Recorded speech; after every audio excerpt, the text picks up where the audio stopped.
চলো এখন আমি একটু ক্যান্টিন যাচ্ছি, ক্যান্টিনে কিছু শপিং করার আছে, তো দেখাবো তোমাদেরকে আজকে কী কী নিচ্ছি।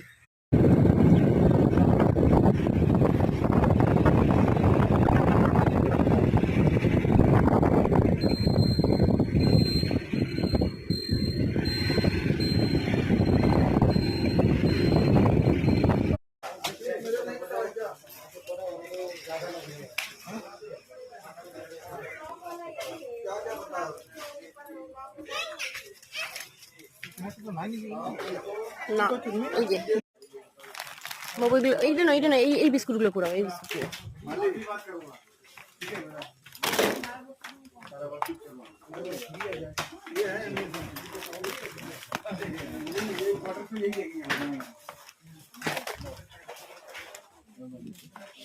তেলটা দেখো আমাদের ক্যান্টিনে শপিং করা মোটামুটি কমপ্লিট হয়ে গেল। এবারে এর বাবা বিল করছে, এই যে, আর আমি বাইরে দাঁড়িয়ে আছি। বাড়ি যাব বলে অনেক কিছু জিনিস নিতে হয়েছে। দেখো এইগুলো সব নিয়েছি, আরো জিনিস আছে।